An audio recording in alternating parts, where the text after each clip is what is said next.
Okay, so welcome everybody. I'm really happy that you're here. We have a nice group today. We have a couple of like 3 or 4 people in the room, and we also have a nice group virtually. So that's great. So today we are going to be speaking about serving immigrants.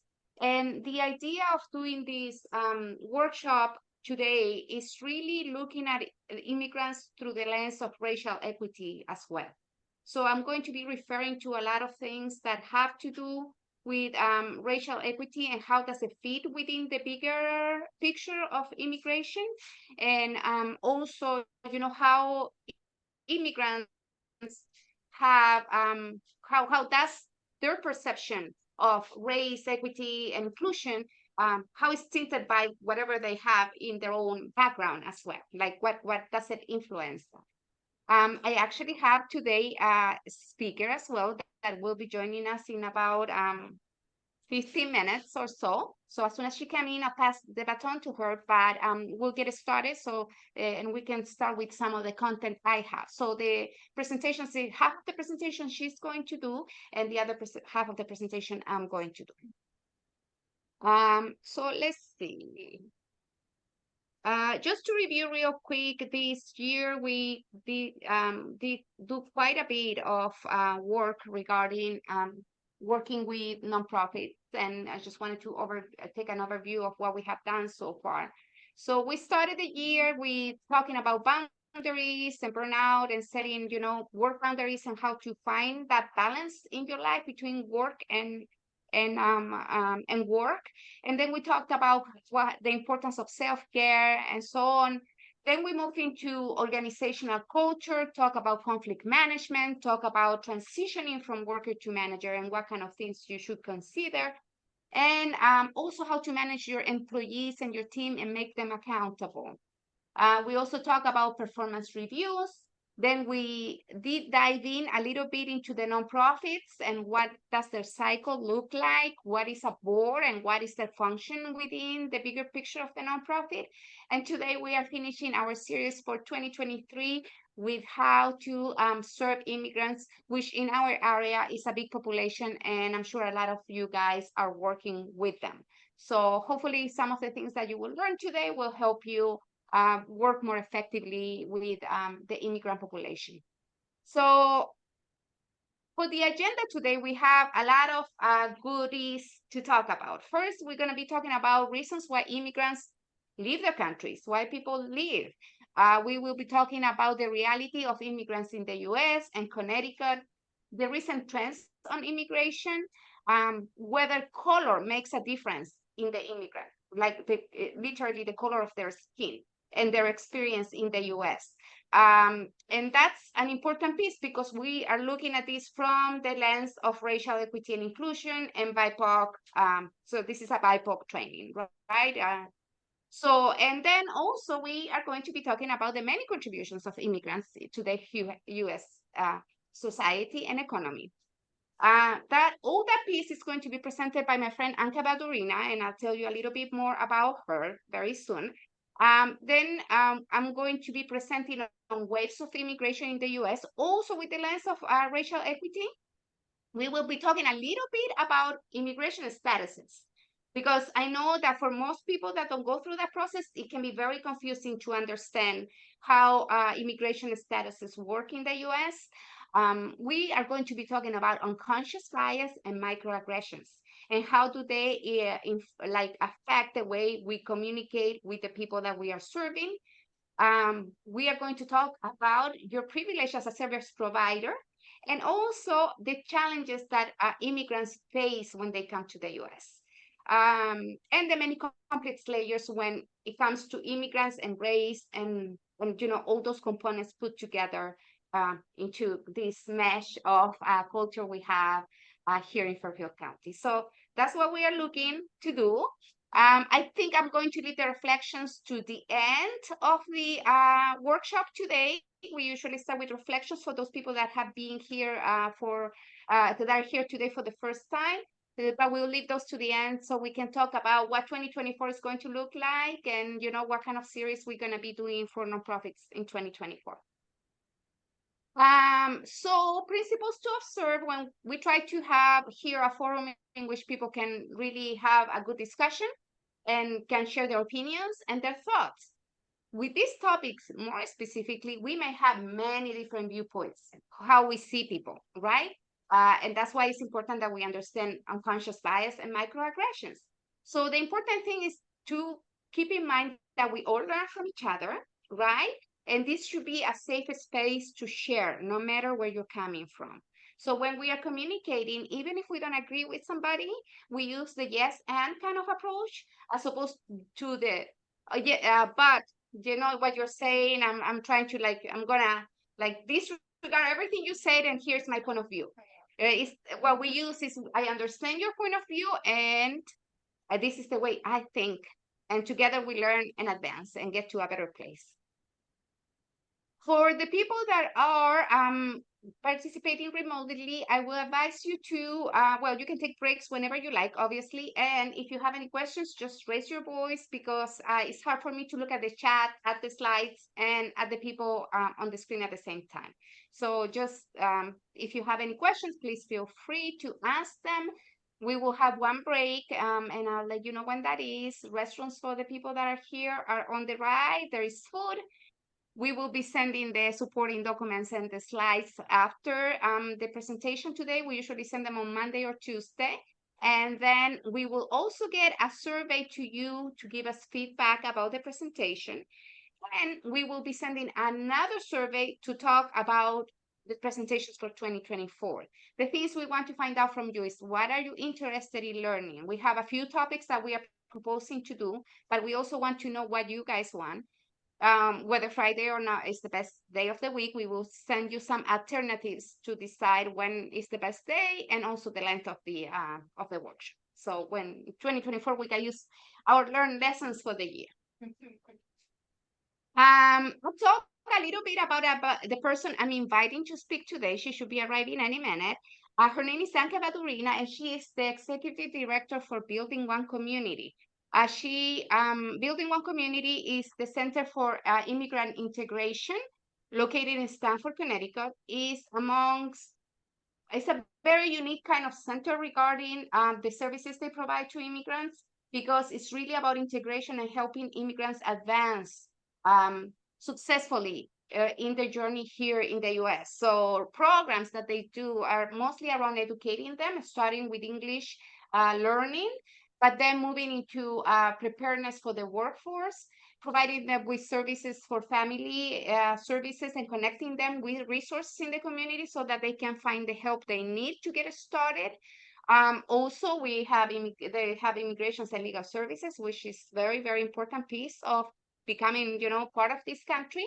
And also there is the engagement part, in which people from the community are coming to volunteer with the organization, so that people in the community understand what it is like to work with immigrants, be with immigrants, and the lives of the immigrants. Anka joined B1C in 2015, and she has held many, many roles within the organization. As a profession, she's got a PhD in cultural anthropology. And I have to say, Anka is one of the professionals I admire the most. I also call her my friend because she is so dedicated to what she does. She's a professional. She never cuts corners. She's really in the sense of somebody that has high ethics for the work she does. One of the best people I have seen in the industry. So you guys are in for a treat. And I'm going just to check. Oh, she's here. I'm here, and I'm happy that I joined a bit earlier so I could hear all these beautiful things that we don't get to hear so often. Thank you, Yvonne, and thank you everyone for inviting me. So I will welcome, Anka. It's really great that you arrived, because we can get started with your part of the presentation right away. One thing I wanted you to share with the public before we get into the presentation itself is your background as an immigrant and your family background, because it's just amazing. Thank you, Yvonne, and good afternoon, everyone. Thank you for spending this time with me. and all of us here today. So I am an immigrant myself, and yes, I always say that I am an immigrant as an immigrant can be. I come from immigrant parents and grandparents and refugees in the family. So I was born in Venezuela and moved out when I was 5 to Spain. And then from there, I've been living in the UK, back to Venezuela, Japan for 6 years, Canada, the US, and Mexico. So I've moved a lot, and I've been an immigrant all my life, still remain an immigrant here. My father was, my parents were also immigrant to Venezuela. My father was born in Croatia, back then Yugoslavia, and because of the regime, he felt when he was a teenager that he couldn't be there anymore. And he and some friends, 4 of them, built a boat and crossed the Adriatic Sea to Italy and was a refugee there for 3 years before he moved to Venezuela. And my mother was born in Austria. My grandmother was actually from Spain. My grandfather was Austrian, and he was a journalist covering the civil war in Spain, and met my grandmother, got married. And after the civil war was over and Spain was very devastated, they moved to France.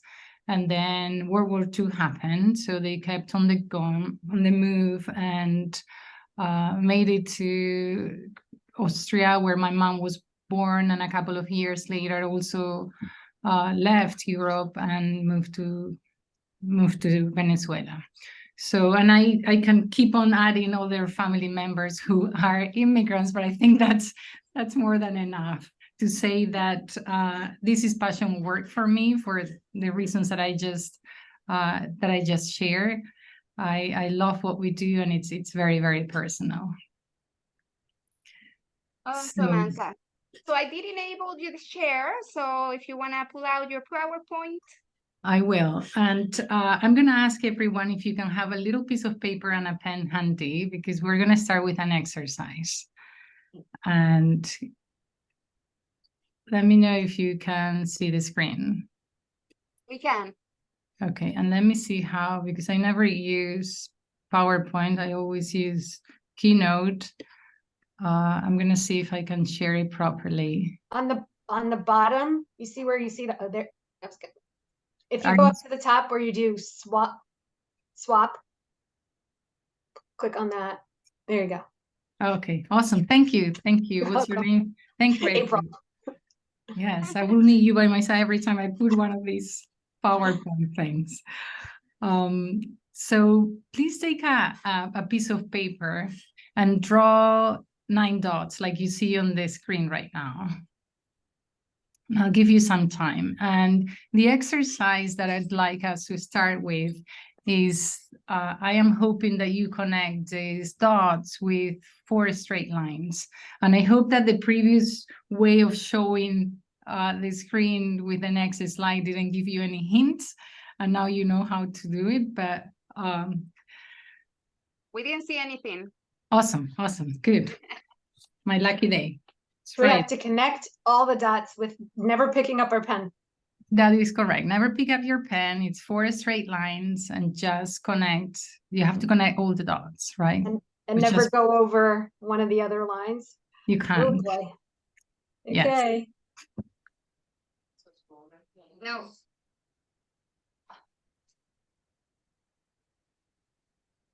You tell me when you're ready.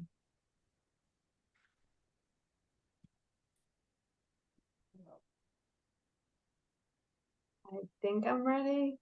Any luck? Yeah, you ready? You want to show it on the screen, April? I don't think it's right, but let's see. Hold on one second. Let me just turn off my background because I think it's distorting everything.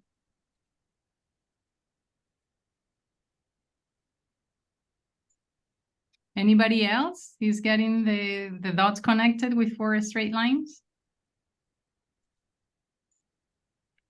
Can I tell you, I cheated the first time. The second time I did correct, which as I assume is that X across You have five. You have 5 lines there. Oh, you're right. 1, 2. Oh. All right. Anybody else? I'm going to show you how we do it. Okay. Ready? It's hard. It is hard, right? And why do you think it's hard, Flor? I don't know, maybe you have more time to think about it, how you can connect it. Maybe you can do it. Right now it's a little short time, so it's hard to think. So check this one out. Can you see the screen? So I don't know, you start here, you come here, you come back and go up there.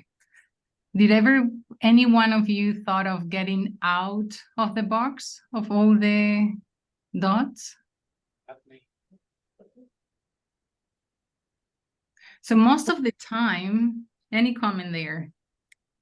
The models that we actually have in our mind, the models that we hold and that we define and confine the way we perceive what is possible, right? If every time we have a problem, we only appeal solvable within the framework that we use, right? And if we are not expanding and thinking out of the box, we limit ourselves of not really finding solutions that might be out there. So I wanted you to start with this because I want our conversation today to start thinking about what might be the dots that I cannot connect because I'm only thinking inside the box, right? Or inside our dots, if you will, right now. And I'm going to start with a couple of questions, right? Why do you think anti-racism work, it might be important for you personally, but maybe for your own work or for your organization? For B1C, it's very, very clear, but you know, you all work in different organizations, and I'd love to understand, you know, you're here today. Want to understand the reason why you think it's important, but also what would you say is the relationship between racial justice and immigration?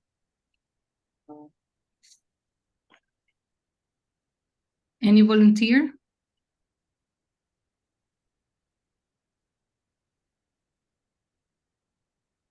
We're thinking here in the room. You're thinking? Okay, good. Are you able to hear? You guys hear me? Yeah, Stephanie? Oh, yes. Hi, I'm Stephanie. I'm from Open Doors. This kind of work, obviously, we have populations that we work with that pertain to this group. I personally am also an immigrant as well. So I just think for me, it's more of like a duty that I feel that I have personally to learn more, to be able to better serve the community. I'm always thinking about like, how can I give back, right? Because I was helped so much when I first came to this country. So in my mind, it's like my responsibility and my duty to be able to help people as I was helped as well. Thank you for sharing, Stephanie. And do you think there is a relationship between racial justice and immigration? And you can keep on thinking as we go through the presentation today, but I want you to have that in mind, right? Because sometimes we don't make the connection, right? We don't connect the dots. So what I wanted to do today is to give you some background of, you know, many of you seem to be either immigrants or, you know, with immigrant parents for what I'm reading, or family members and so on, and might be close to the immigration subject. But I wanted to give you a perspective of why migrants flee and what is the situation today on, you know, migrants coming to our area. What has been the shift in the United States in the early 1960s to today in terms of the demographics? And then where Black migrants or immigrants, in this case, in the United States and CT, play a role, and you know, what is their situation right now? And in the end, I'd like to end pretty much as we started, discussing this intersection between Blackness and immigration, racial justice and immigration. So the realities back home is what we call is pushing people out of their home countries.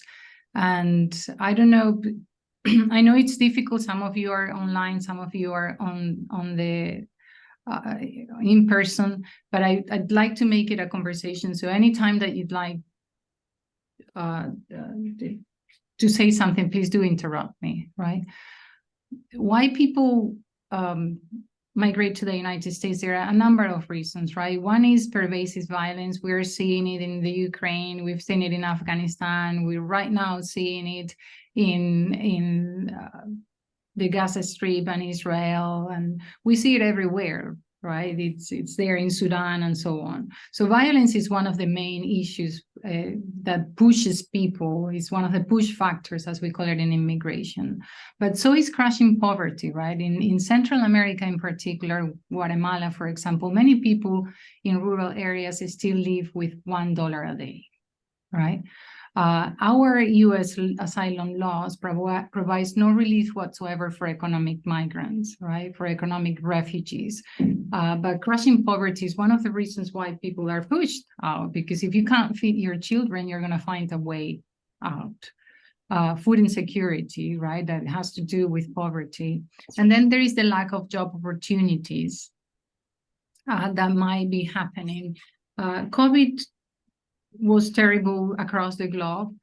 United States here, we recover our economy very, very quickly, and we're able to, bring back the livelihood that we benefit from today. It didn't happen so much in many countries in Latin America, right? So many folks, I'm going to take the climate change or the natural disaster, for example. Many people from Haiti left Haiti in 2010 because of the earthquake, and they were living in Brazil and in Chile. And then COVID happened, and the money that they were sending back home, or the money that they were using to maintain themselves in this South American country were not enough anymore. And then they felt themselves pushed again and felt that they have to be again on the move to provide for themselves and for their own families. And then you have repressive governments, right? Like we're seeing in Haiti right now. We have seen it in Venezuela for a very large number of years, too many. Venezuela is a country that has lost 8 million people in the last 10 years, right? It's a country of 25 million people, so really losing 8 million means a lot. And these were folks also that made their way walking all the way down to Argentina. And as the economies again in the South decimated, they found themselves making their way up to the United States. So across the globe, there is over nearly 110 million people displaced. I want to ask you all here, how many do you think are displaced just in Latin America? You can write it on the chat, you can open up the mic. But give me a sense, if there are globally 110 million, how many do you think are actually here in our continent? At the present time or all over? What was the number? Excuse me, I said at the present time, or you wanted to go back? At the present time. I would say that it's 28 million people. 28, you said? Yep. So I have to say that I ask this question every time I do any presentation on immigration, and people always think that there are about 60 to 70 million people in Latin America coming or being displaced. And you are the closest that I have ever have. We're actually in 21.5. And I wanted to ask, because most people think that because of the influx of migrants that we have here, that everything happened in our continent, right? And everyone is getting here. But if you go to Africa, Africa has right now 36 million people who have been forcibly displaced. Some of them are displaced internally. Some of them are displaced externally, right? To other African countries, or trying to make really also a horrendous journey sometimes to Italy, Turkey, and so on. And you may have seen the horrible disasters that tend to happen as well with boats sinking, etc. But then again, in Latin America, closer to you, it's 21.5 million people being displaced, right? And I was mentioning before that Venezuela contributes largely to this group. A couple of years ago, when I gave talks on immigration, I would never start the journey right here where I am in this screen showing you, right? I usually started much closer to Guatemala in Central America and so on. But right now, migrants are coming from much farther, right, in our continent. And not only they're coming from much farther, but just think about, imagine if you could have all the way from Patagonia to Canada, a highway. You could have a highway all the way through, except for the Darien Gap. You have 60 miles of jungle and really treacherous journey that many migrants are going through every single day right now. It's filled with wild animals, it's filled with a lot of danger, and many people are really losing their lives coming that way. And then when they made it somewhere in Central America, they still have to cross a very long path, right? It takes you from Honduras and Guatemala, but then you have to cross to Mexico. And crossing to Mexico, it's never too easy, right? First, what you see here is the train called La Bestia that a couple of weeks ago was transporting about 2,000 people on top of that train. As you can see, it includes a number of children. And then, after that, they still have to cross the desert, usually about 5 days walking, right? And then what is happening right now in Guatemala, Mexico border, there are a number of organizations telling people not to cross, especially telling women not to cross, because 8 out of 10 women that actually crossed and made their way from Central America to the United States are actually raped. So just think about that, right? There is this book that I always make reference, and it's actually a woman that wrote La Bestia and wrote a book called Enrique's Journey. And she has a quote in the book that reads something like, when your house is on fire, you're going to find a way out. And when I think about our migrants and our new neighbors here, I always think that their houses were on fire. Because if you know how this treacherous journey in the Darien Gap, and also if you're a woman, your chances to get raped are so high, you're leaving because your house is on fire, right? So once you're here, you're coming with a lot of trauma, right? Either from the gang violence, from the poverty, from whatever it was that you had been living in your country. And then you make the journey, and there is a lot more trauma that you keep carrying on and picking up on your way. There is, for many of these migrants, yes. I'm sorry, I have a question. Do people who are, say, in Colombia or other countries, do they hear those stories and still make the trek?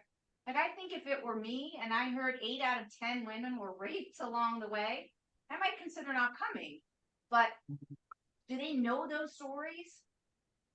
Yes, there is like Casa del Caminante. There is like this, I think they are religious organization. I think they're a Catholic organization, and have a number of Casa del Caminantes como albergues, like houses where people rest in their journey to the United States. And there are case workers there advising women about the perils that lie ahead.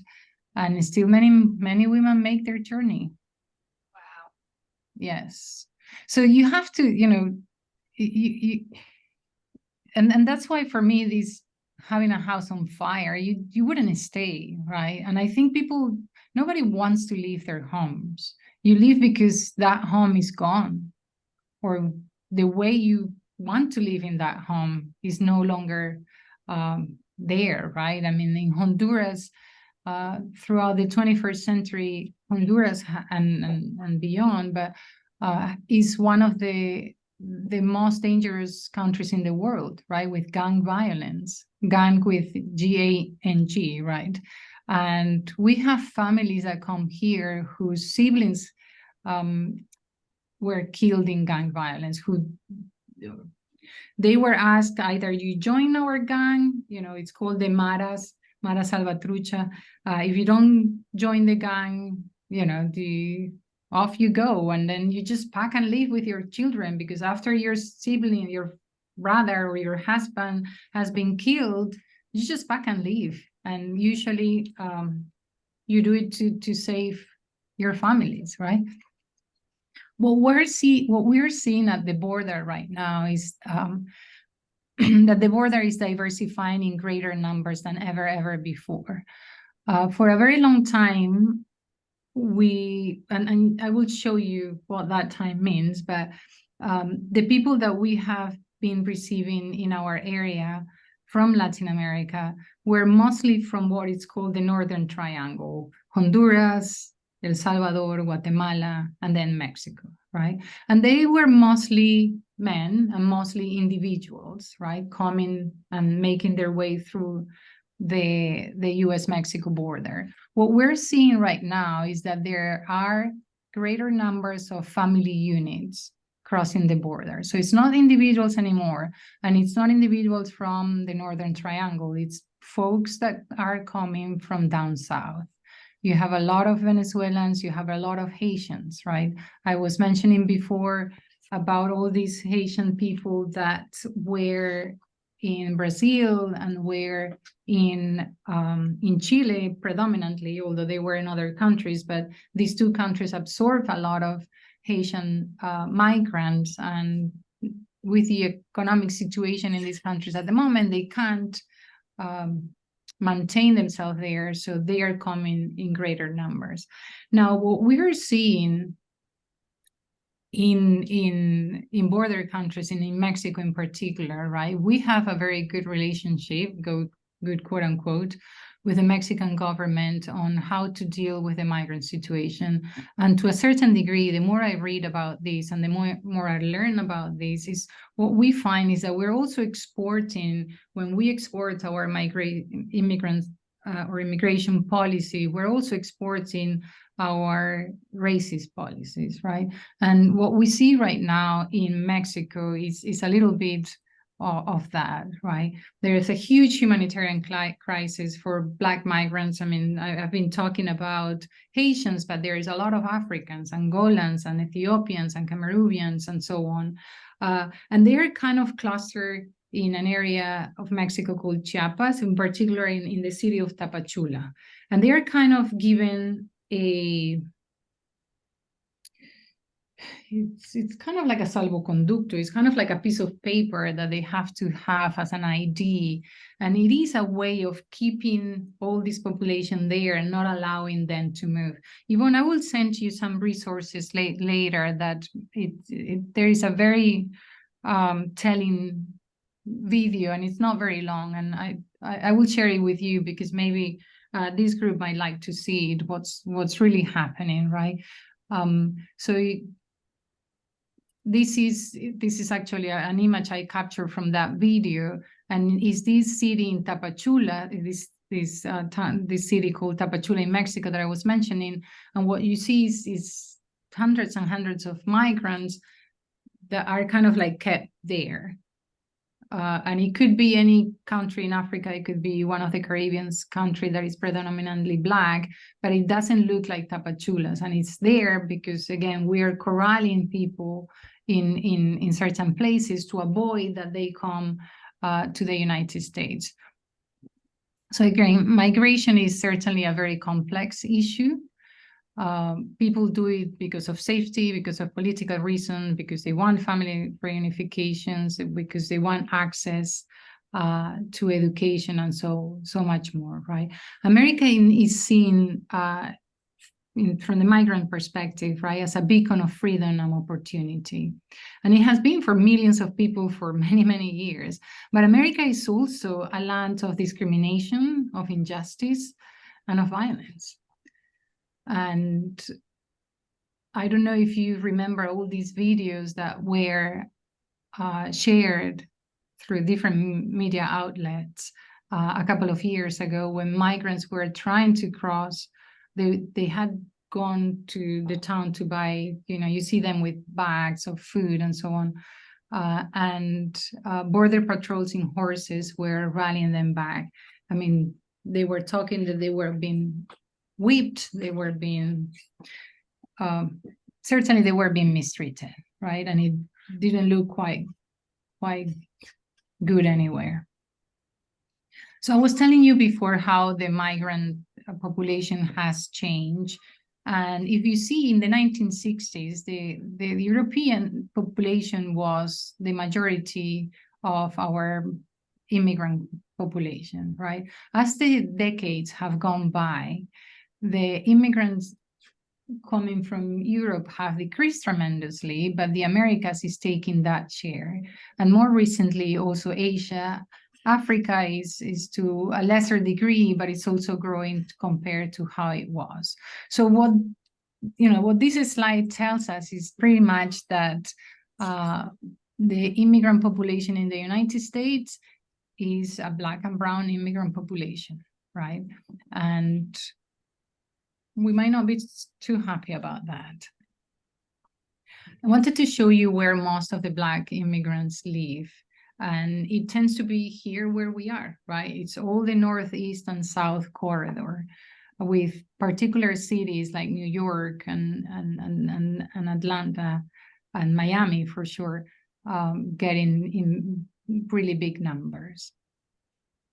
So the Black immigrant population in the United States it's a sufficiently large one. It's about 5 million people. They account about 10% of the total Black population. 10% of it is Black, and for certain places like New York is higher. It's about 20%, and in Connecticut is about 16-17%. And the majority of them come from the Caribbean countries or African countries, right? And this is what we're seeing. In the United States, most folks, Black immigrants come from Jamaica or Haiti. Now, I would like you to think about, I put that quote here because I wanted you to think a little bit about where these folks are coming from, right? Nigeria, Ethiopia, Ghana, Kenya, Guyana, Trinidad and Tobago, all these places where sending countries of Black migrants. For them in these countries, they are a Nigerian or an Ethiopian. They are not a Black Nigerian or Ethiopian, right? But when they come into the United States, not only they are done the immigrant identity, if you will, but suddenly they receive a second identity, and it's the color of their skin, right? And this refugee from South Sudan kind of captures, right? Like saying, I came here as a refugee, but not as a white refugee. So my permanent home is the US, and my permanent color is Black. So once you come here and you're coming from a Black country, again, you are abiding yourself by the racism and discrimination that we put forth in this country for so many of our African Americans. And then, it kind of shares with all the Black immigrants as well. What it's interesting for me to mention here is that 84% of the Black immigrant population are actually authorized, right? So it's a very large percentage of people. They're earning a little bit more than the Hispanic median household is, but it's still think about living in Fairfield County with around $43,000. You wouldn't make it, right? So you have a very large percentage that live in what we call below the poverty line, right? They are more likely to participate in the labor force than the overall immigrant population. And I wanted to think and bring you back. What do you think is the percentage of the foreign-born population in Connecticut?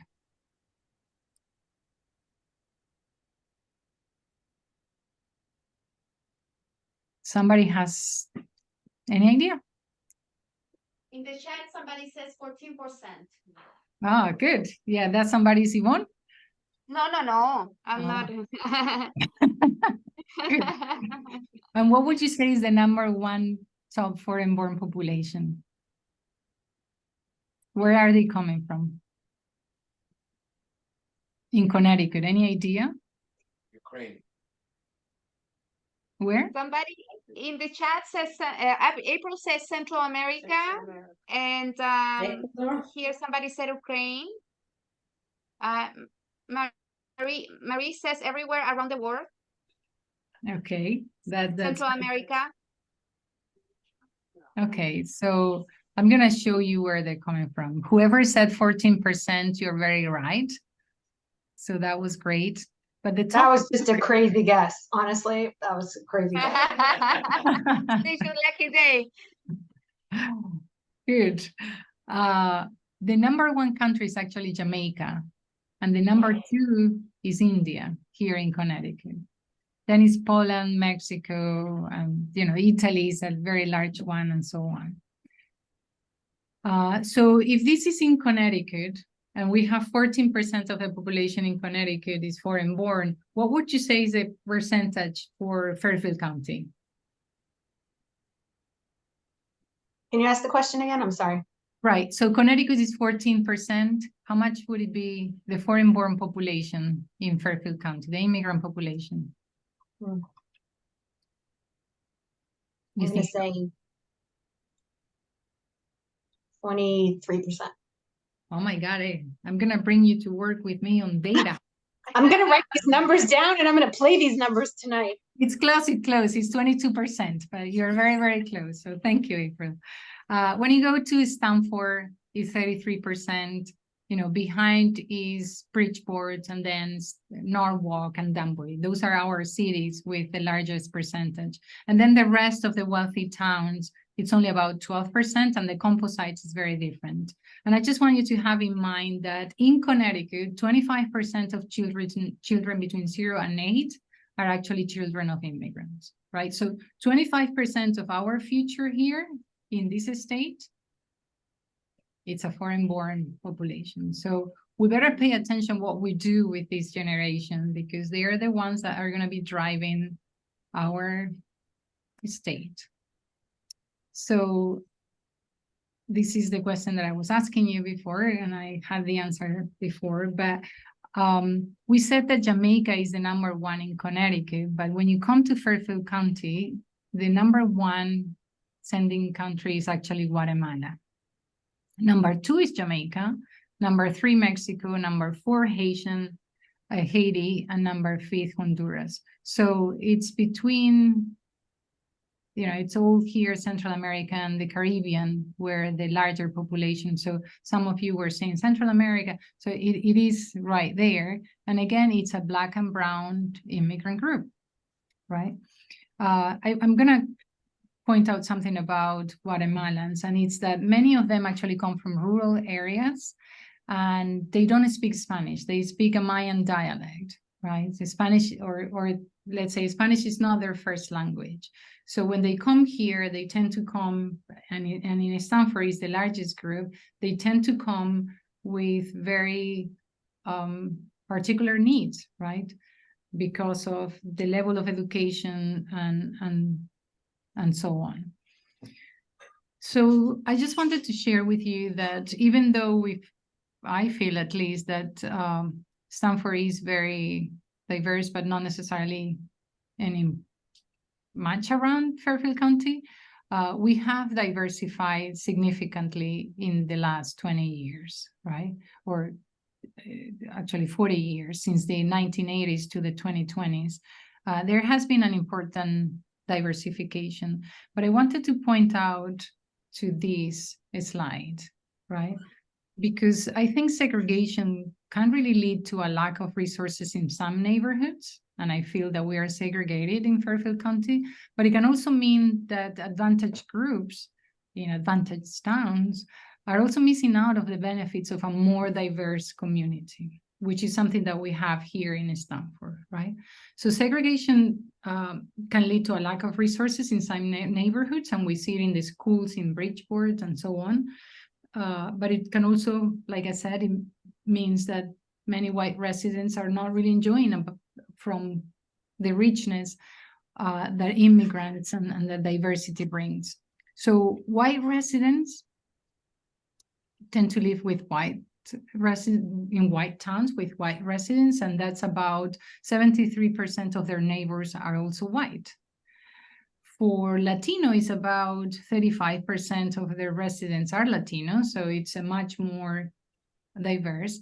And for Black residents, they tend to live closer to 26% of their neighbors are also Black. So yes, we have made improvements here in Fairfield County, but we're not quite there quite yet, right? So high-income towns means low diversity, low-income towns means high diversity.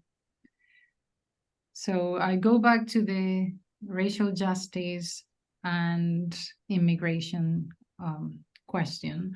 And I wanted to bring you here with what I call the criminalization of immigration. The numbers of individuals locked up in immigration detention skyrocketed, certainly during the previous administration, but it is still today more than I think it's about 30,000 people that they are detained. And immigrant-related crimes now make up the majority of all the federal criminal prosecutions, right? So look at the graph here. The U.S. citizens arrest is declining. The non-U.S. citizens arrest is on the high. However, you know, this is the immigrant community. If you see non-citizens, they get arrested by immigration-related issues.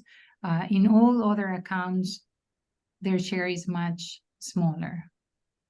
So you are criminalized because you are an immigrant and trying to look for a better life.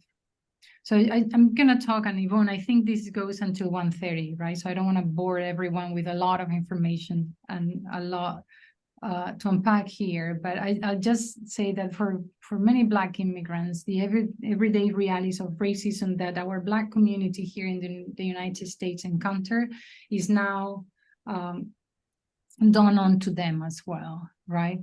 The increase in detentions of immigrants of African descent is really in part of this racial profiling that we're not getting rid of for some reason. And for many immigrants of color, the criminal justice system becomes some kind of a pipeline into immigration detention and then deportation system, right?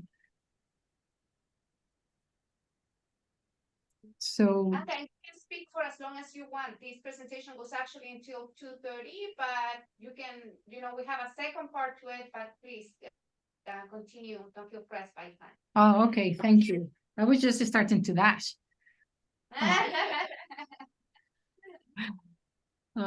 So this one to me is it kind of describes certainly the Black immigrants and criminalization, but it can also be told as well by what happens in this country with Black American-born population, right?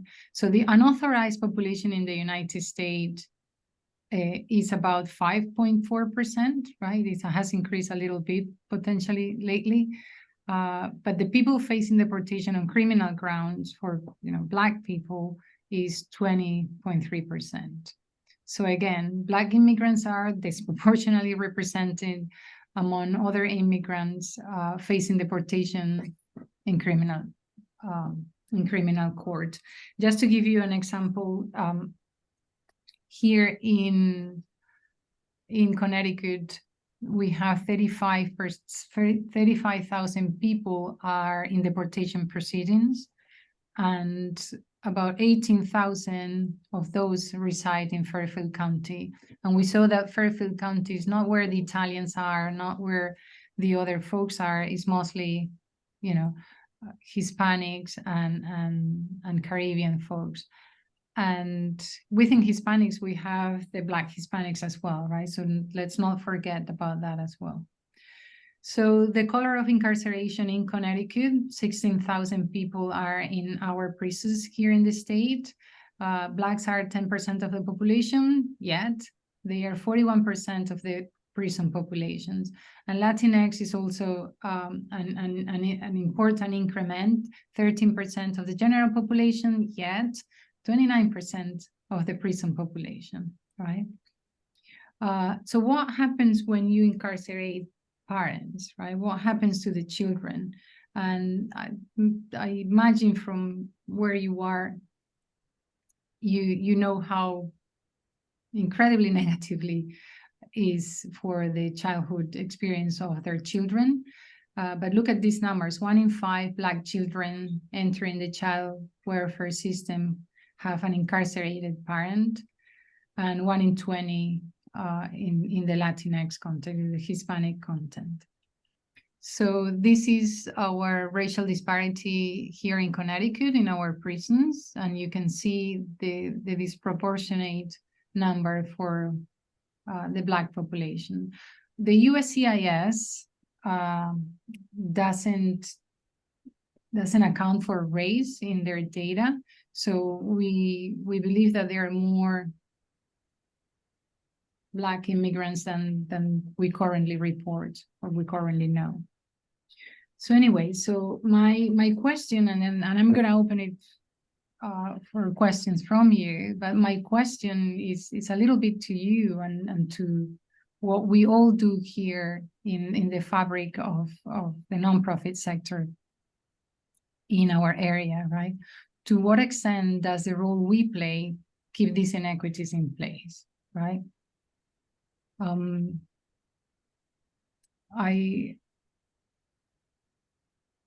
I think it takes, going back to the very beginning, I think it takes us to really change the perspective and recognize that both race and the immigrant experience and the experience of being an immigrant really are intertwined, and that we have to be a little bit more mindful of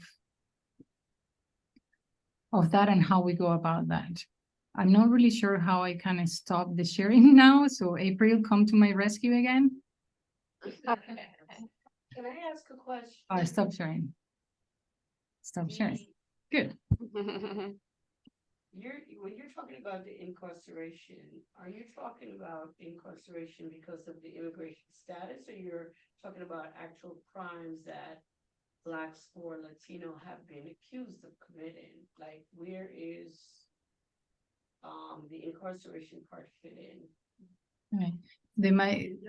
I hear you vaguely, but I think that you're asking me about are Blacks incarcerated because of their immigration status, or are they incarcerated because they are Black? Crime that's being committed, right? Deportation. Yeah. No, it's mostly because of their immigration status, right? And it's not just because of their immigration status, it's because their immigration status is tied to the racial profile, right? And unfortunately, I think it makes it really hard, right? Like when you start looking at these numbers, you see that the crimes that they are committing, immigrant neighborhoods tend to be safer than other types of neighborhoods, right? So it's not that immigrants are committing more crimes, it's that they are more racially profiled. And depending on where we are with the administration, right, people were stopped for anything and everything, right? And one of these stops, because of a broken light, might be that pipeline that I was telling before, into going into detention and then being deported. It's like you get stopped with a broken light, and then they'll find out that your status is XYZ when they ask you for ID or whatever have you. And that leads you to the next phase of, you know, whether you're gonna be in a detention, whether you're gonna be arrested, that kind of thing. And it's happening more, I'm just clarifying what I'm hearing. And then it happens to more Latino and more African American, Blacks than it does to anyone else. Yeah, that Correct? is correct. Pretty much. Okay. Yeah. So I have to say, though, that this administration is a bit different, right? In the previous administration, we had ICE agents in court, right? If you had a court date for anything that is not related to immigration, but you would be going to court because you are a witness of a crime, you would be getting out of court, and ICE was there waiting for everyone under the moon, right? So it has changed, right? So we don't see it as terribly as we saw it some years ago, right? With the previous administration, there is not so much of the vilification of immigrants. In our area, we are very lucky that the police, law enforcement does not really communicate with ICE as in other areas they do, right? So if you know the police in our area is really trying to work with the immigrant community, because the immigrant community report crimes in lesser numbers because they are afraid that if they go to police and say this happened to me, they are going to be deported, right? There is still that fear. In our area, that doesn't happen. There is no it was a rule that police could actually become kind of like an ICE agent of some sort by asking their immigration status. In Connecticut, that is not happening, right? But it happens for other reasons.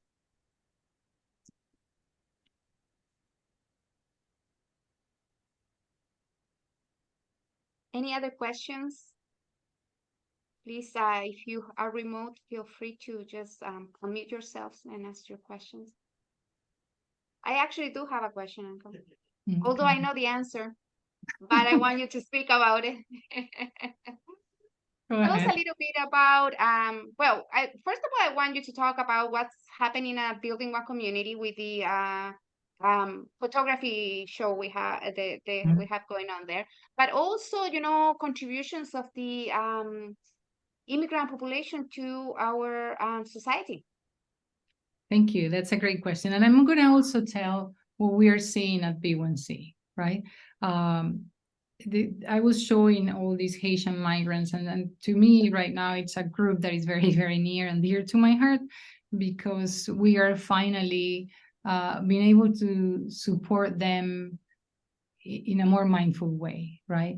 And that's something that I'm, you know, you working with a population that we all work here might want to think about it.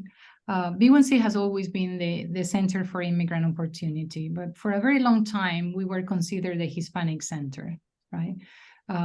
Yes, Hispanics are the largest population of migrants in our area, but it's not the only one, right? B1C supports people that come from 123 countries and speak 47 different languages, right?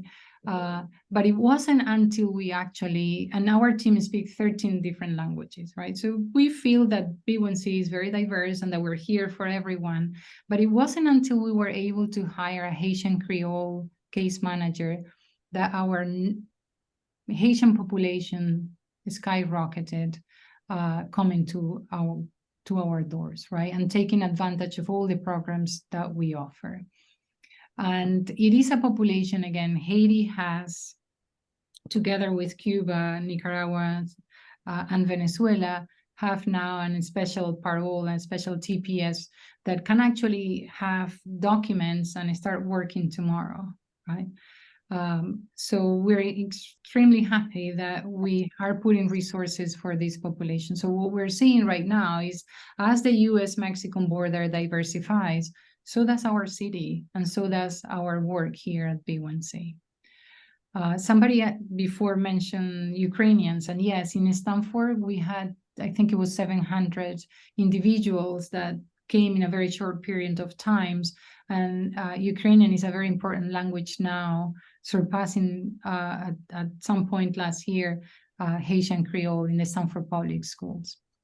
So anyway, so having said all that, I feel that in the previous administration, we were vilifying immigrants in a very, very horrific and intense way. And it's a new administration, it's a little bit different, but there is a real crisis at the border, and we are focusing on it in a way that it's not focusing on the humanitarian crisis, it's focusing on an immigration crisis, right? And that, with all the busing of migrants to New York, is contributing again to this very negative rhetoric, right, about immigrants. So we have this amazing friend called John Moore. He's a photographer who has a number of prizes, Pulitzer Prize and World Photo Press, and you name it. And he was coming from the border. Every time I do look something on the internet for pictures for my presentations, I always get a picture from John Moore.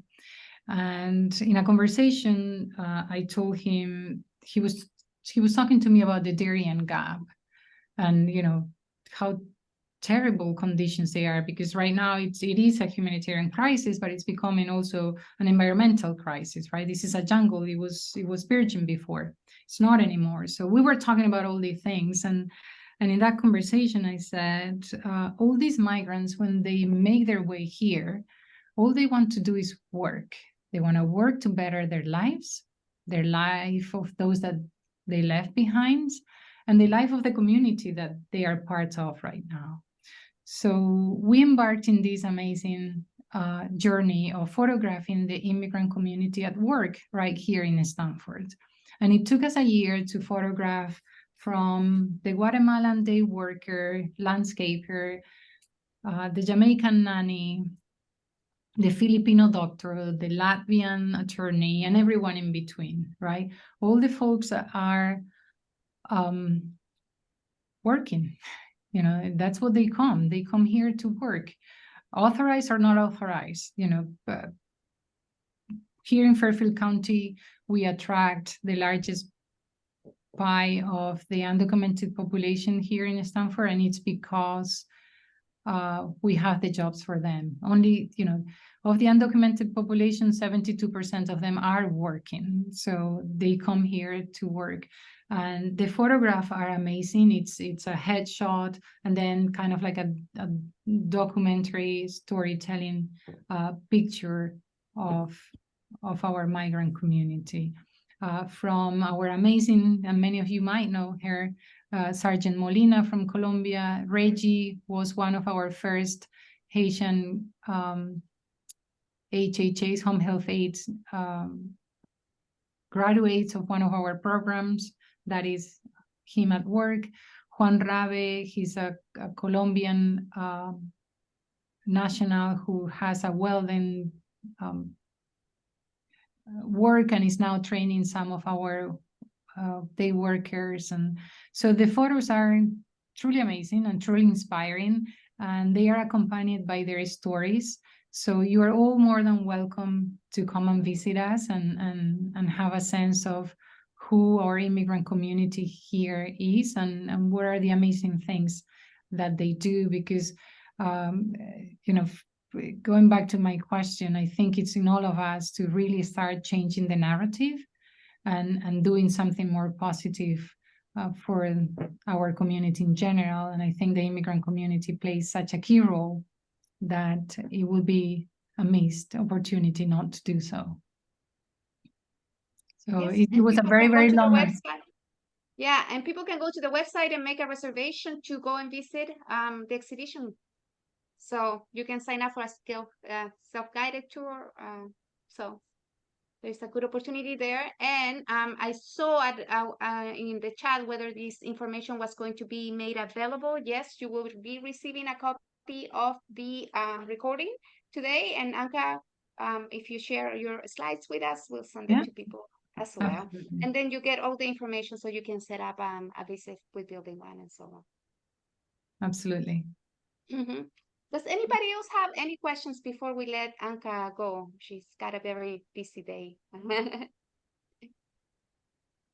This was wonderful to see. I live in Norwalk. I mean, as most of us are on this call probably have a lot of business or residents in Norwalk, and I think I have a school-age daughter, middle school, and think the biggest challenge that I would like to help to support in our community is finding ways to reach some of these kids who do need these extra resources. And, you know, I don't want to say mentor, but like a school mentor, a classmate, or some other initiative. I think it's just really important. We have a lot of high need students who English is not their first language, and they're working their tails off to get good grades and not get in trouble and be a part of the community. And anyway, this is a big presentation. Thank you for sharing that.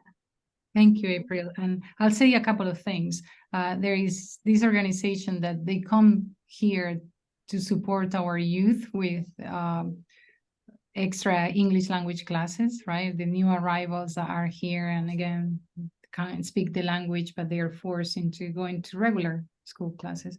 So they are in Norwalk as well. So I'll make sure to give you or to give Yvonne the resources, because maybe that's also a way to support them. But I'll go back to what you were saying about mentoring, right? And I really go by that, the idea that every child would be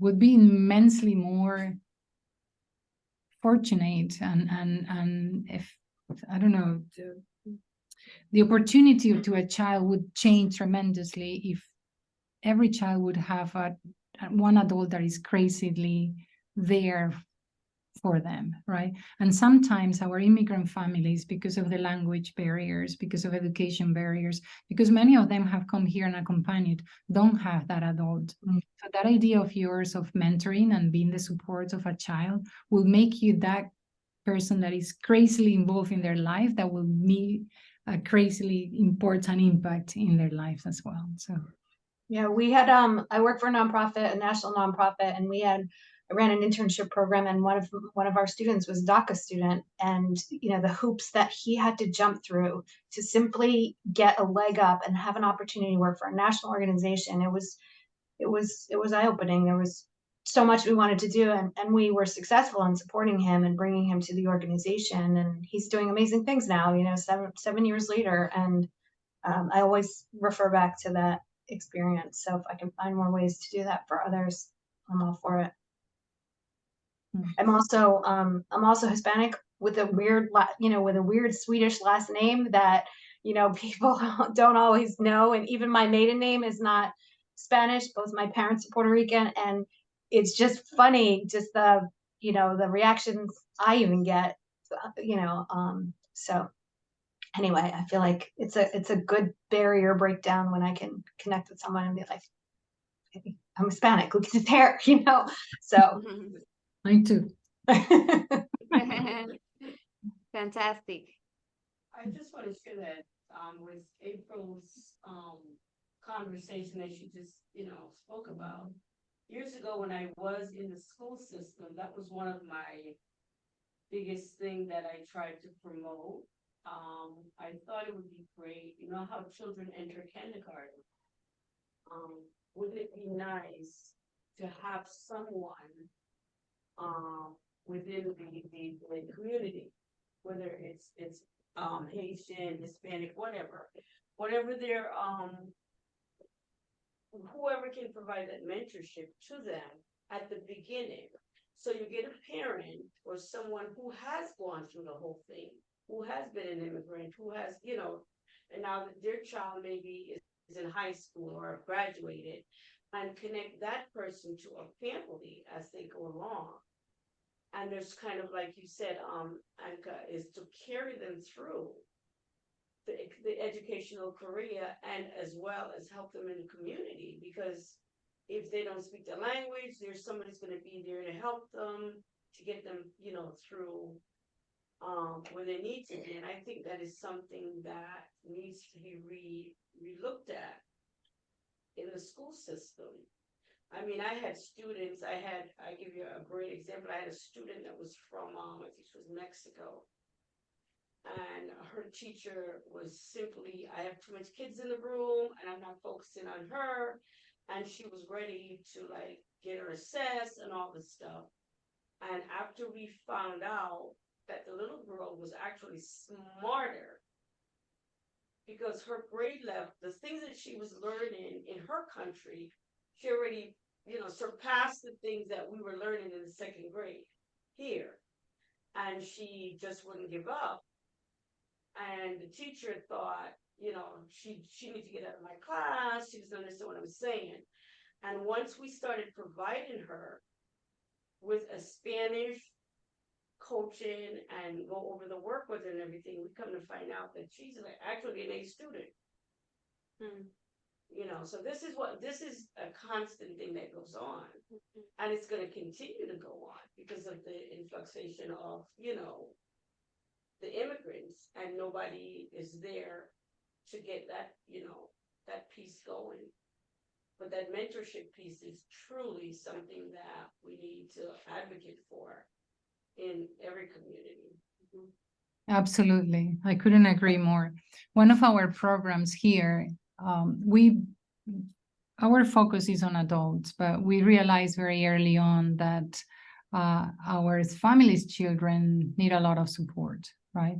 And they don't have the resources to pay for tutors or anything like that. So we have this really beautiful program for supporting kids doing their homework, right? As simple as that. Their parents don't know the math, don't know the English, that can help these kids understand what they're going on. So giving a hand to these kids every afternoon at 4, they arrive here, and life changes at B1C when they come, and you have a good number of volunteers. And going back to your comment, the person in the room,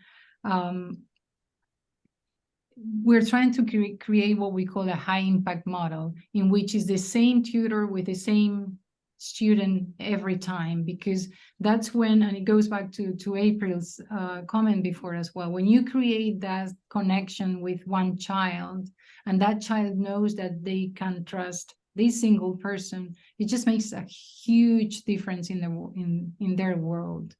So yes, we're true believers on mentoring and supporting one child at a time in a very intense way. Yes. Volunteering goes a long way. We took a big hit with COVID. There was, a lot of volunteers that stopped volunteering during that time. And I would say it has been a little bit hard to recover from that, but youth is always willing to help us out. So if you know or want to volunteer yourselves, please do that. We actually have Sayed here, who has been a volunteer for Building One Community for many years. Here's an example of somebody that does do a lot for the immigrant community. Wonderful. Hola, Sayed. Hola, Anka, gusto de verte. You want. Wonderful. All right. So Okay, thank you. Anka, I know you have meetings, so I'm gonna let you go. They're Thank you probably so knocking much. at your door right now. Soon. This was fantastic. Thank you so much for spending a little bit of time with me. Thank for you taking so the much. time. Thank you. Thank you. Thank you. Bye. What I want to start is by talking about immigration in the US over the years. Not because you need a class of history. It's basically because I think if we understand the past, we can understand our present a little better. And so I think that is important. And although the first slide here is not about immigration, it's about people moving and habitating this continent. It gives us a good overview of how the US, right from the beginning, had a specific agenda, if we wanted to call it, whether it was conscious or unconscious, on how they were going to segregate the people coming to the US. Again, this is because of the lens we are looking at immigration, which has to do with racial equity and inclusion. Our ancestors did what they did There's nothing we can do about that, but we can do things better, right? And so many times when we have these talks, many people experience apprehension regarding having these conversations. But it's important just to look at them for what it was, like it happened, and then we move on from there, knowing a little bit better. So 20,000 years ago, Native American ancestors came to the US through a narrow spit of land that connected Asia and America. And then in the 1600s, early European settlings came to the US, right? As we know, pilgrims and other groups that were looking for freedom and religious freedom. But also there was a lot of settlement in the south of North America with Spaniards. So we had that piece over there as well. So during the 1600s and as early as the 1500s, hundreds of thousands of African Americans were brought to the continent against their will. And that's an important thing to talk about because it is a start, what for the US has been, a way of developing economically through free labor, right? So the United States has been long considered a country of immigrants, but attitude towards immigrants have changed over the years, from being welcoming to having a lot of restrictions. And really, the way I look at it is that immigration history in the US has been paved by political motivations and also by a biased sense of friendliness to other countries, right? So I want to leave that there as a little seed so that we can continue on analyzing what it is. So immigration continued naturally throughout the US, and most of the immigrants that were coming to the US were of European origin. So in 1790, the first Naturalization Act that came, that was pronounced here in the US, was one that accepted people that were living for 2 years in the US that were white and free. They could become US citizens. What happened there? That a lot of people that were of color, right, were put at a disadvantage because originally, right at the beginning of the country, because they did not have access to owning a house, to having a personal property, and a lot of the advantages that other white people of good character had. So we started the story of the United States in that way, when people didn't have the choice to vote and so on, or even testify in court if they were people of color. So between 1820 and the 1860s, most of the people that came to the US were of Irish and German origin. Now, I want to make a linkage to what Anka was saying earlier, is that Irish people and German people came because of poverty, because of famines, because of lack of access to education and political freedom. Very similar to what we see today, right? People were coming to the new continent for the same reasons. Later on, because immigration was happening, in the 1949, the first anti-immigration political party was formed.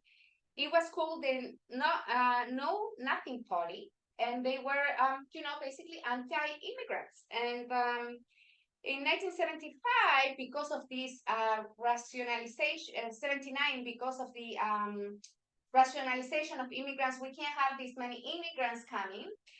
Many states started creating laws for immigration themselves. So the Supreme Court in 1879 decided that it was the responsibility of the U.S. federal government to enforce immigration laws. Later on, between 1820 and 1920, most of the immigrants that came to the US were of European background. About 4 million were Italians, which were facing again poverty, overpopulation, and natural disasters. And about 2 million of them were of Jewish origin. and they were also, escaping difficult conditions from where they were. This one is not immigration, but I think it is an important part to consider is that in 1845, the Mexican-American War made Mexico part of the US, Texas. So here we have a specific case in which immigrants weren't coming. They were living there already, right? And the US took over that piece of land during the war. So that's where, a lot of what Mexican background comes from, other than the immigration that we have seen in the later years. Throughout the years, different kind of groups have been targeted regarding, how people feel about them. Coincidentally, these groups tend to be, except for the Irish, these groups tend to be of non-white origin. So in 1882, the Chinese Exclusion Act passed as the first one that said that a specific group could not immigrate to the US.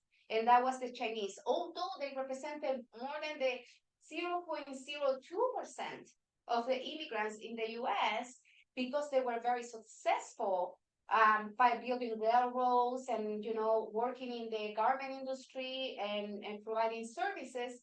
What happened is that the white workers decided that they were lowering the wages because they were charging that much, and there was an immigration of Chinese people movement going on there. So in that year, we witnessed the first Exclusion Act in which the US says these people should not be coming here. Then after that, in 1891, immigration also prohibited the other immigrants, specifically if they had any criminal background, or if they were sick, or if they were polygamists. So they were excluded from being able to come to the US legally. So then, as we know in this area very well, Ellis Island opened New Harbor in 1892, and immigrants started to become welcome again in the US. And we have been through many, many different eras in which different kinds of immigrants have come to the US in many, many different ways. But one to point out specifically is that in 1907, there was another movement of prejudice against Japanese people living in California. And what happened back then is because they were being segregated, the US and the Japanese government made an agreement called the Gentleman's Agreement. And the Japanese government agreed to give visas to Japanese people that were only professionals. They weren't allowed to give visas to other people that were not of professional background. With the exchange that people that were living here were going to be being segregated, exactly. So because this xenophobia reaches high levels during World War II, what happened is that in 1924, an Immigration Act established a yearly quota for countries that could send immigrants here to the US. But what happened is that it was based on the people that lived already here in the US, which were mostly white Europeans. So the 2%, for example, of an Irish person was a lot larger, the portion allowed was a lot larger, or an Italian person was a lot larger than, for example, somebody from Africa or other places. So there was, again, this disproportionate welcoming door to the US to people that were mostly of white background. Years later, 1924, not surprisingly, World War II has a scarcity of workers, and what happens? The US starts importing Mexican workers to do the agricultural work. So that's why I'm saying that, this is payback politics, and also a very biased perception of, how we are helping people, right? And then in 1948, the US starts with the first resettlement law to deal with people that were going after difficult situations. In this case, were the Europeans that were big consequence after World War II, and they were moving here in the US. So there was a certain benefit in that sense for those people that had survived World War II and needed the resources they needed. So later on, during the Cold War, and this is politically driven because of communism and so on, the US admitted about 3 million of refugees from Europe because of the Cold War. And in 1960, between 1960 and 62, something called the Operation Peter Pan admits 14,000 unaccompanied children from Cuba. Later on, in 1980, Cuban refugees arrive again in the Florida shore, and they are welcomed into the US. Things significant in the laws of making immigration a little bit more current in the US happened as far as the government of Ronald Reagan. He was the last president that really did a amnesty to benefit people that were living here undocumented. That was the last amnesty that happened in the US. And why there were so many people living undocumented? Because even though people that were allowed to come to the US had to be of certain background and had to be of certain countries, the other people that needed to come here came anyway. So then is what, the big portion of people that undocumented start coming to the US in many different ways. In 1965, by the way, and something I forgot to mention, President Kennedy did say that that quota was, not exactly something that was humane. So the quota got changed, and immigration laws changed to benefit people that were either skilled workers, therefore people could get a work visa, or reunited families, and people could petition for their family members to come and be reunited with them.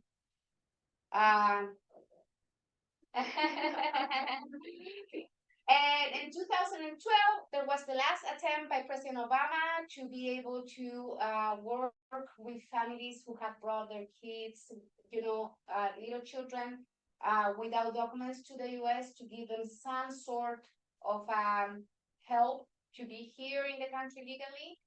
So DACA protected them, but only temporarily. Unfortunately, DACA, who is still in the course and they're still trying to decide what to do with it, they provide a temporary support for the children that had been brought here as a minor, but did not provide a path for citizenship. So that all comes to say that basically what happens and the problems of immigration in the US is because our immigration laws are broken. And it's been a long time since there has been an administration that has done anything beneficial to help bring, these people that are here in the US to find a path that is doable for them to stay here. Paths are becoming smaller and smaller. Work visas almost don't exist anymore. They are very, very scarce. And most of the people that are able to petition for someone to come to the US in a legal format are people that can ask for family members. And even that way it tends to be a very, very, very lengthy process to get a family member here. So I think that for us and our purposes, for you guys that are working with immigrants, it may be a little bit confusing to figure out like where all these status are. So I'll give you a little overview on what it looks like today with immigration and what kind of visas people can have. I think it's very informative because then you can, if you have someone and you are wondering why doesn't this person really get their papers, there are reasons for that. So I'll give you a little breakdown on how this works. So first, there is the naturalized citizen. Someone like me that was able to get a green card and became a US citizen. Sayed became a US citizen recently. Congratulations, Sayed. somebody that has chosen to live in this country and had the advantages to be able to get become a U.S. citizen through naturalization. Then we have something called a lawful permanent resident. That's a person that has something that is called a green card. Well, the card is not actually green, but it used to be green 20 years ago, and that person has a permanent residency in the U.S. with some limitations. When you are a permanent resident in the U.S., you can go and live wherever else you like. You have to spend most of your time here in the U.S. living in U.S. soil, unless otherwise you lose your It used to be a year, right? permanent residence. No, now it has to be. You can be out like 3 months, I think. Yeah, yeah. So, or it has to be more than half, I think, of the time. You can only live 6 months, and if you live somewhere else more than 6 months, then you actually lose your. Oh, yeah, 6 months. Six months. Status. I'm sorry, you're saying you can only be a lawful permanent resident for 6 months? No. No, if If you go somewhere else and stay there. Leave the country. If you leave the US. Oh. They say even if you go back to your own. So a permanent resident card allows, is pretty much saying that you live here legally. And this is your place of residence. But if you live somewhere else more than 6 months of the year, that technically you lose your status because you don't live in the US most of the year. Except if you go to the embassy and pay your taxes exactly on the place that you are, then you keep it. Because right now I have a next door neighbor from Serbia who is doing that. Hmm. He's working for Save the Children Federation, has been over there during the war. You continue to file your taxes in Yes. the country. This is the United Hey. States. Yeah. The only law Money here talks. is the She's dollar. absolutely right, that's all they wanna know. They want our that you money. Pay the taxes for the United They States. wouldn't care They less. couldn't care less where you stay as long as go back to the country, but you are still filing taxes, you're good. I am I didn't know that, The reason why I know that is because I am filing his taxes for him. and he's That's gonna be it, able and to it's keep- fine, and the people say, are you going back? Because he was called for a so-called audit. Mhm. He said, yes, sent it the paper and said, fine. And then they asked him later, are you staying home in this place? Yes, I go there, nothing else that to represent, say, the Children Federation. What he did is basically cheap and kid. from That there must to be there. a special condition But because it's of his always- job and so on. Right. But for the regular, like the normal group of people, that's not No, really. that doesn't apply. Exactly. Yeah, if you tomorrow decide to go to the Dominican Republic because you want to be done all the time, Yeah, how you go? but in a naturalization question, didn't you find that they ask you? They do about ask your you. income tax? Well, they ask a lot of questions when you Yeah, file your But one of them naturalization. is, have you filed taxes? And sometimes they require now, the latest is a copy of all of that. Yes, there's a lot of documentation that you have to go through, and also a lot of waiting. Oh, So we also have something called a conditional permanent resident, which is the people that are in between, like you are waiting for a temporary status until you become, sometimes, for example, if you get married or you come on a fiancé visa, you fall under that category until you have lived here for long enough. You have to stay married, and then you can get your permanent residency. We also have the non-immigrant temporary visas. So under that, all the tourists, students visas, temporary workers, and fiancé visas fall under that category, okay? Also, we have something called the humanitarian visas. Most of the humanitarian visas are not permanent and require an adjustment of status, okay? So things that fall under humanitarian visas, for example, are people who have been a victim of crime.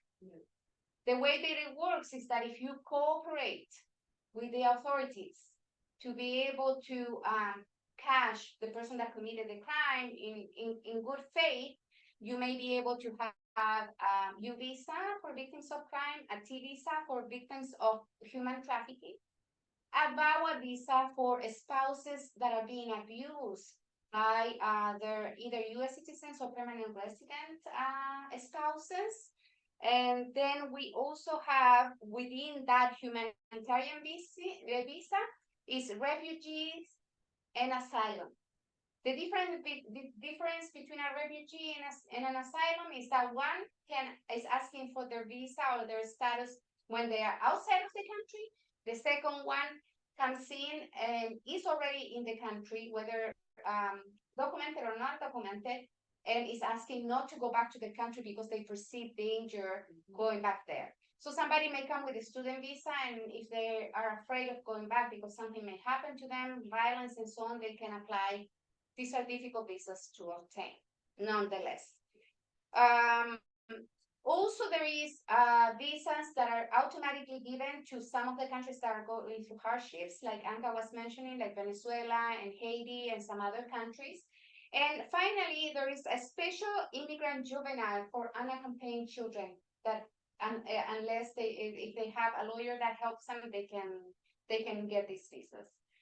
Now, the thing about visas and when we think about how people can really become U.S. citizens or U.S. residents, is that there is not some. I'll tell you about the course first. There is two areas, which is one, the U.S. Immigration and Legal Services, which is the organization, the part of government that people can go and do their applications actively. Say, I want to pursue my residency, I came in a certain way and I have these ways of getting my residency and later my citizenship. The other piece is the immigration court. That is separate. And to that immigration court is people that are defending from removal procedures, right? People that have been either caught at the border or they have been intersected here at a court or anything that was happening, right? ICE comes in, they get a court date, they need to have representation. The thing about this is that there is no universal representation like in the criminal court for these kind of cases. So for people, it's very difficult to find the resources they need to become really regularly documented in the U.S. if they have an order of deportation. For example, if you commit a crime in the criminal court, you are automatically given a lawyer to defend you, right? In immigration court, that doesn't exist. There is no universal representation that immigrants can access in case they are being in process of deportation. Yeah, do you have a question, Katie? Oh, I was just saying, what do they do? Well, so the problem is that there's so much backlog that sometimes they have to go back and go back and go back to court many, many times. And sometimes they are here for years without really adjusting their status. Sometimes they are able to find places like Building on Community where they can find an immigration lawyer, but they also have a lot of backlog regarding, helping people. Sometimes they pay private attorneys a lot of money. And I have to say that many attorneys are not prepared to do immigration. It's a very specific kind of law. And many people lose their cases because these attorneys do not have the experience and know how to manage these cases very well. So it's very difficult because they are in the, just waiting for something to happen. And, people move, like different things happen in their lives. And sometimes families get separated, right? There are kids that are 18, 20 years old, and all of a sudden their parents are taken back to the home countries they came with, and they're left, alone because there's not way for the parents to find a path. Do I have a case where there is a husband that went back to get his papers or whatever, and he's still there? They held him. And we were trying to get her some guidance of why or whatever. But they said he had to stay there for a period of time. Now, is that because they are verifying something in this country about him, or it's just a rule? If you stay without status in the US, Yes, or what? you have to go back and wait 10 years before you can come back. So let's say you came with a student visa and you overstayed your student visa. Cheating. You leave the US and you can't come back until you've been away for 10 years. Even If you have a overstay, family if and you kids and overstay, everything yep. here. Even if you have somebody to petition for you. If she's Yeah, in the past, and this was actually something I experienced myself. In the past, what used to happen is that you were able to wait for your status to be adjusted here, living in the US. But it was in 1996 during the Clinton administration that there was a law that said if you came to the country without authorization, meaning crossing the border or coming in a boat, or if you overstay your visa, you will have to go back and wait in your country for this to happen. But yes, go ahead. Just a thought change. So how is this different, bringing in all these people over the border now, the government in New York and all that? No, what is happening is that they are trying to relocate them. People, they're not bringing them from the border. They are already here in the US, and they have to, the way it is that they have to go through the procedures before they kind of just fill it back. It's very, very, very complicated. And the system is absolutely Take care of the broken. people here, and now they got more people. Where's the money gonna This come? gentleman is working, has a family, Uh-huh. where the kids are American. Well, so it's so complicated that really each case is so individual that you can't have a rule of thumb for every single situation. Right. And that's what it makes it so complicated. Now I want to take you back to the beginning of the US and the many restrictions that immigration posed throughout the years based on race and so on, which is kind of like the consequence of the system that we have today, which is a system that is broken, right? So when people say, how can we get this in a good place, it's really having our legislators concentrate on figuring out a solution so people find paths for their immigration status. So one of the things that I wanna point out, and because I have worked with immigrants for many years, and I hear this all the time. If you are a service provider, please refrain from using the word illegal. You can use undocumented instead. Illegal has a connotation that has a dehumanization, meaning to it. And so one of the things that I usually request people when I have the opportunity to talk about that, you can say undocumented, unlawful, they are in a situation without papers. But using the word illegal is just kind of very dehumanizing. It makes it's them versus us. So I just wanted to make that little note there. So let's talk about immigrants and racial identification, because this is kind of important, right? We have immigrants from all places. And because migration of people throughout the world has existed since the beginning of humanity, immigrants come from in all colors. And it doesn't matter where you are from. It's the same thing with character. You get all kinds of immigrants, good immigrants, bad immigrants. It's like, you get all kinds of US citizens, good US citizens, bad US citizens. It has nothing to do with their country of origin, and their color has nothing to do with where they come from. I'm white, but I'm South American. When I came to the US, a lot of people heard me speak. They could clearly hear my Spanish accent, but they were so fixated in the fact that I was white that they asked me if I was Russian. Right? Because people fixate on race. First impression. It's first impression, right? Color. Right. Yeah. Now, another reality, most immigrants at this point are of mixed race. So the way they look do not conform to the stereotypes our ancestors used to classify them. That's a good point. Mm-hmm. Thought of it. The world is becoming a mixed race world. Yeah. And so you would tend to think that people will look in certain color or in certain way, or they will dress in certain way based on the background. And kind of like doesn't apply anymore. So that's good for you to know as a service provider. Next thing is that many immigrants have experienced a cultural phenomenon called blanqueamiento or whitening of the culture. This happens specifically more in Latin America, And what it means is that governments specifically mix the races so people look more white than they actually were. So there are many layers in other countries of people that are mixed from native, people that live originally in the country, black, and also white people. And so that's where we get like mestizos and people of different colors of skin because they were being mixed. And actually, one of the things I watch in a documentary is that the relationship between African slave people and their owners back in Latin America was a little bit different of how it was in the US.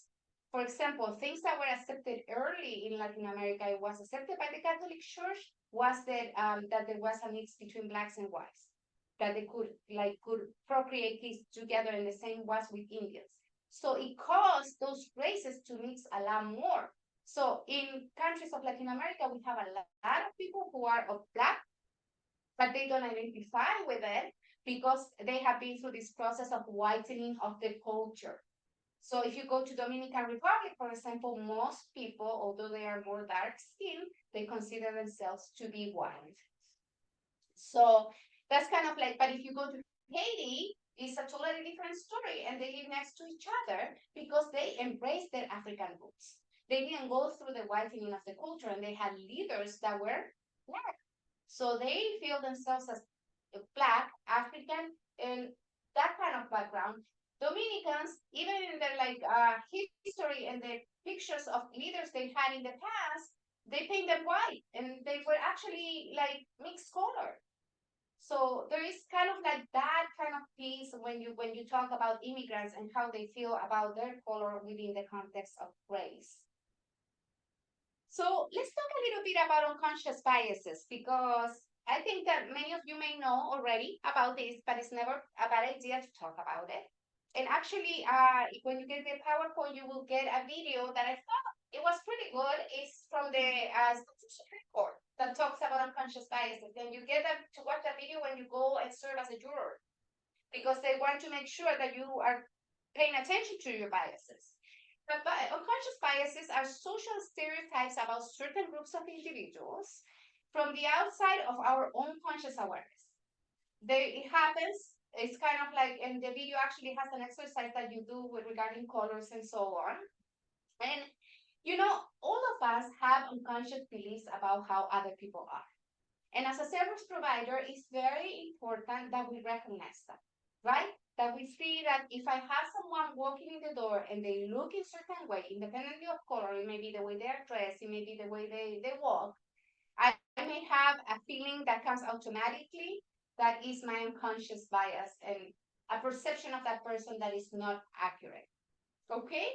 Now, microaggressions, and also here I have an excellent video that you will get the link to as well, are really, let me just move this so I can take a look at that, are everyday verbal and non-verbal environmental slight snubs or insults, whether they are intentional or unintentional, in which people communicate in a hostile, derogatory way or give derogatory messages to the person that is the receiver. In other words, and you know what? One of the things that happen with microaggressions that they usually come from people that are really good people. They mean well, and they don't intend to commit this microaggression, but it is kind of like received in a certain way by the person that is hearing. And I have a few examples that I'm going to give you so that you can kind of relate with that to that. But basically, like what we was saying, many times what happens is that we try to connect with people in a certain way. We try to put them in a box that says, oh, you are so-and-so and you are from this place. Last year I went to the Caribbean and I met this, and I have a friend that is black, or I have, those kind of things that we try to do because we are trying to be nice and we don't understand that it's affecting people in a different way. So our beliefs about others are influenced by our, previous beliefs that we carry around. So sometimes we may put people in a vulnerable state because we are trying to make a connection in a way a not complete picture of what is happening. Basically, I have a perception of you, but it's not a complete picture of how of what the person or the culture is like. And so I may say things that may affect the person in certain way. We're a little bit past of the time, so I want to be respectful of everybody's time. Yes, there is plain racism Everywhere. everywhere. There are microaggressions, there are unpleasantries. The way it is determined is on the effect that it has on the receiver. And that's the end of it, right? Whether we are in a position of power, we are in a position in which we have advantages over all other people, is the person that receives the message that can perceive really. And we are not going to know how it feels unless you are inside that person's body.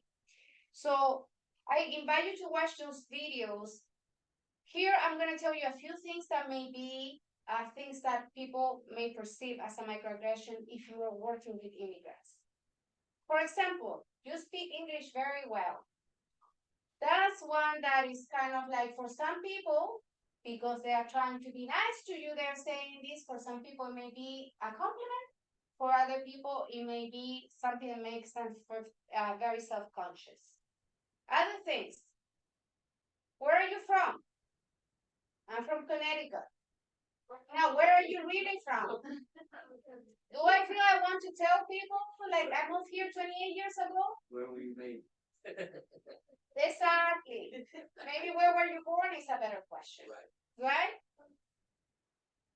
Speaking loudly to somebody because you think they'll understand you better.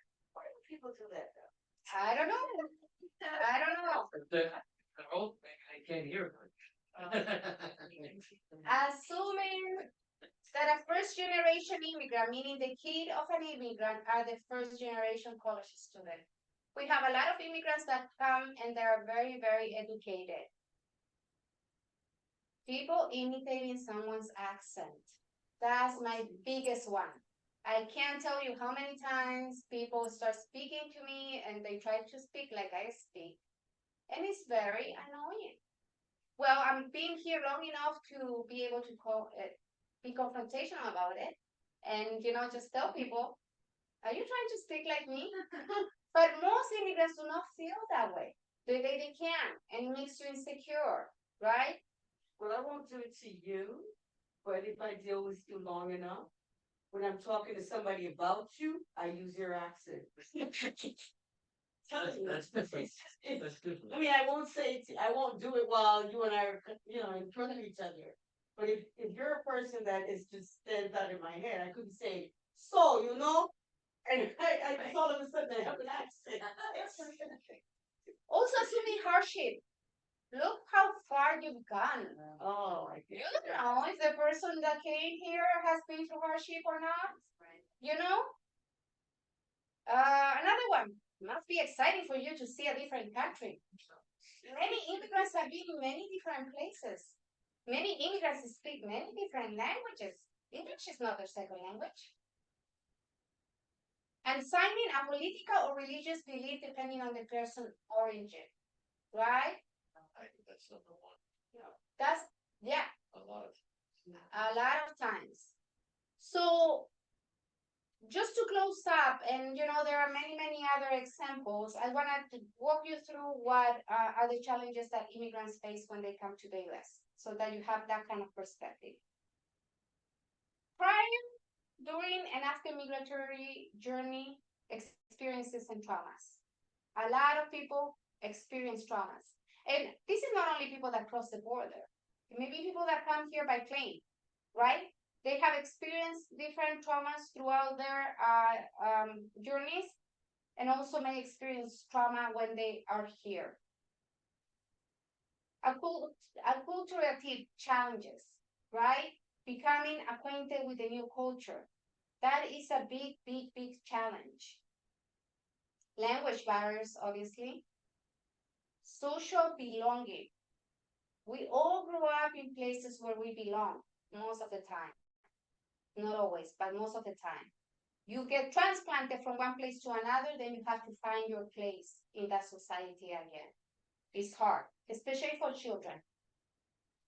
acquiring the new culture and language while they maintain their family culture, and having bicultural social identities.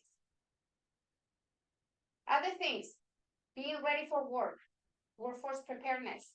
We have a lot of people that come from, like, let's say Venezuela, and they are professionals in their countries, but they are not ready to work here because they don't have the certifications, they don't have the language, they have to start from zero. Self-esteem, that takes a big hit on the self-esteem. Mental health, physical and mental well-being, stereotypes, cultural, religious, and also political. Lack of networks. They don't know enough people, right, to make it happen. People that grow up here, they know their friends from elementary school. They build those networks as they grow. People who come here have to build completely new networks. And the need to put their own personal development on the side to be able to support their families. There's no immigrant I haven't talked to that says, it's okay, I can get through this because I care about my children. They're gonna do better than me. And they put their personal needs on the side because of their families. So that's all I have for you today. It was a lot. I know we always have a lot, and there is so much more to say. So that's why we are going to continue our series in 2024. Please make sure you answer the survey when we send it, because we want to know what is it that that you want to learn, and when is the best time for you to get this knowledge in. So to continue committed, Norwalk Development and the Norwalk Hispanic Chamber of Commerce are committed to helping out building capacity in nonprofit organizations. So thank you so much. I have a question. Yes. I have a Go ahead. question. This information is very good, but I would like to know where in Norwalk we can refer people to get different type of service. Like today, we have someone that came in and asked me, I have someone who would like to work and pay taxes, where they can get their ID. I have no clue. I know Stanford has building one community, but I don't know anything about in Norwalk. I live in Norwalk, but I don't know where we can refer people to get different types of help. Well, just as a FYI, building one community serves anyone, independently of where they live.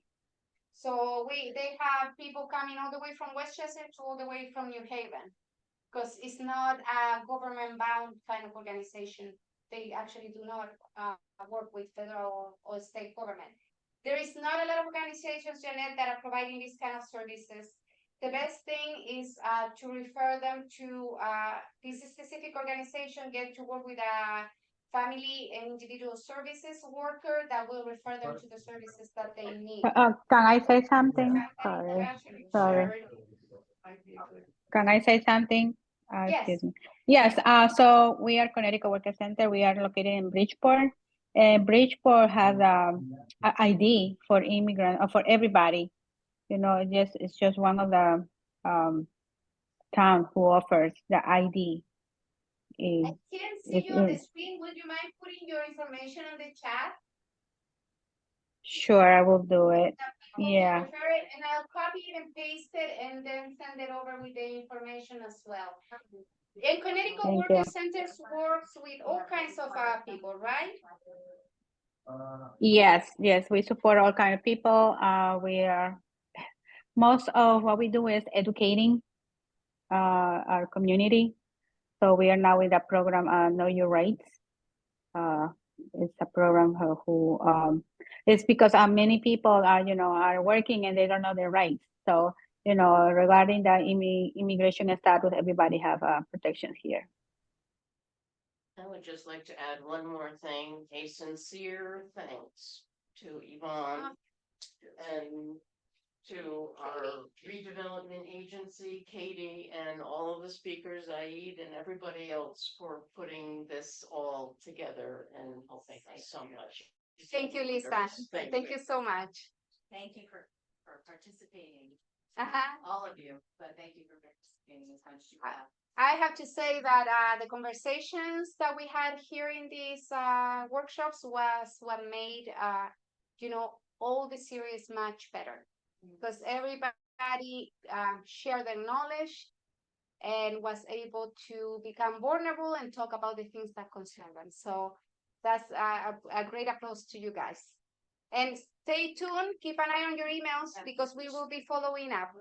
One more thing before everybody leaves. I just want to say the purpose of these classes and this program is really, between the Norwalk Redevelopment Agency. They have a huge task ahead of us. We know that Norwalk is growing tremendously. And just as Janae pointed out, nonprofits are the backbone of the city for some of the communities that are here. So we really need you guys, to help us know what type of programs or knowledge or support you need. So we can actually support you guys, give you the resources that you need so you can actually help the city as the city keeps growing and growing. So thank you all for what you do, and thank you, Katie, for hosting us all the time here. Thank you, Yvonne. I really want to hold you for the entire year. But please, with that survey that we're going to be sending out is super important for us. Please take a minute or two just to fill out and answer all the questions. Thank you. Awesome. Thank you. And we will see you in 2024. Happy Thanksgiving, and also have a wonderful holiday season. Thank you, same. Thank you. Bye. Thank you. Bye-bye. Happy Bye. holidays, guys. Bye-bye. Happy holidays.